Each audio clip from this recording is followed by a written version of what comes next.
Welcome back to the channel. Moparman 1978 here. Just got home a little while ago. Had to have the truck towed home.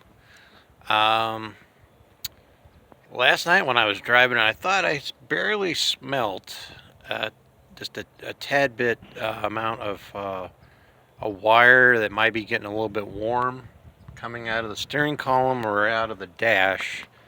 But seemed to be all right. Fired it up today, took off to work fine. Then when I went to lunch, I left property to go get something from Taco Bell, came back, it was all driving fine. And when I sat there in the truck eating my lunch out in the parking lot, decided to turn the key backwards for the accessories to turn the radio on. And that's when I started seeing a little bit of smoke coming out of the steering column today. So I imagine it was due since when I first bought this truck, the ignition switch must have been the original factory one, and it finally gave out, but it didn't smoke or nothing. It just wouldn't start the truck up. So I went to O'Reilly's and bought a standard product brand, and it's been working ever since. So I think it just finally decided to give up. So that's what I'm working on now. An update. When I went to that salvage yard, I was able to find a good used manual hand crank assembly mechanism for my driver's side door. So I got that all oiled up with I let it soak for a day in a combination of PB Blaster and chain oil. So it's real thick stuff. It's not going to come off of there. Even if it gets water down in there, it's not going to evaporate. So all the gears, and then I went back over on the gears and anything that causes friction. I sprayed direct chain oil on it so it won't lose its viscosity or its lubrication anyway. And then the same day that when I got home, LMC, they delivered my new channels for the doors. I bought the 4-piece set, so I went ahead and conditioned these with that Chemical Guys vinyl, rubber, and plastic conditioner. Wipe those down, let it soak in, and then installed these. So now these are all new. Those are all new. And now I'm working on this evening before the sun goes down. I was able to get out of work at 5. So I've got all this pulled out. First thing you have to do is you have to be able to take this off. So you have to take a bunch of stuff to get this out. And then once to get this out, there is a lock. Oh, there's a little cylinder, and then there's a lock clip. The lock clip is, let's see here, right here. Take that out, undo these, then you can take this whole, the thing slides out, comes down, and then I already took out the problem, the bad ignition switch. I took this protective sleeve off of it to show you. As you can see, this wire got annihilated here. It's loose, got hot, this black one. And then the blue one, as you can see, it's distorted. It got hot enough that it actually started melting the insulation down on the wire itself instead of looking like this. There we go. You see that? And then there's another spot where it started getting hot. And then down here, sorry.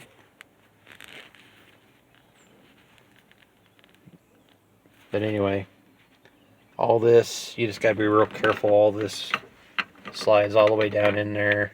And it's got to come out at an angle, this last piece like that. It all slides down in there. And then once this is in there, because it goes in like this. You have to have this piece in there, and you see where that hole is right there. Well, that's for that pin right there. You just press that pin out, press down on that pin and slide the whole cylinder out. And then you got stuff like this that's got to go on. So yeah, there's some odds and ends that's got to be reinstalled. I know how to do it. I had to do this before, and I marked where the aftermarket thing is supposed to be set for the Grant steering wheel. But I also picked up an extra, because they were so cheap, picked up an extra slant 6 iron 1-barrel intake, a Carter BBD 2-barrel from off of a 70s car, and then I found a junk slant 6 points distributor for parts. I need the one of the hold down straps for the distributor cap went missing on the one on the Valiant, so I've got extras now.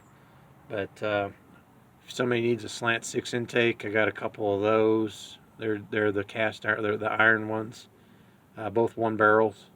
I know that salvage yard has a aluminum 80s, late 70s, early 80s aluminum. I'm pretty sure it was a 1-barrel carburetor setup.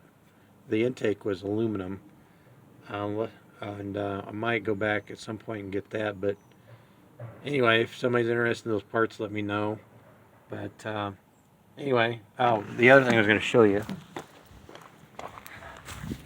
The other thing it did too was this right here, the fusible link.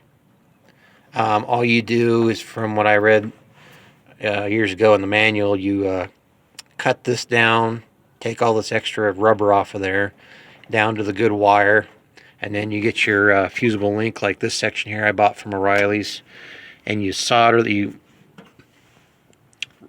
fray the wires out a little bit, and you run the wires in on one another and then twist them together tight, and then you solder them. And then the other end will have to come down from here, from this end, and we'll have to go down right here on, let's see if I can get in here on that, right here on this one. This was kind of a cob job. I had to clean a lot of this up from the former owners. It's a bunch of spaghetti over here. I got to still clean all that up. It was a mess. So, but it works. And but anyway, that's where I'm at. And I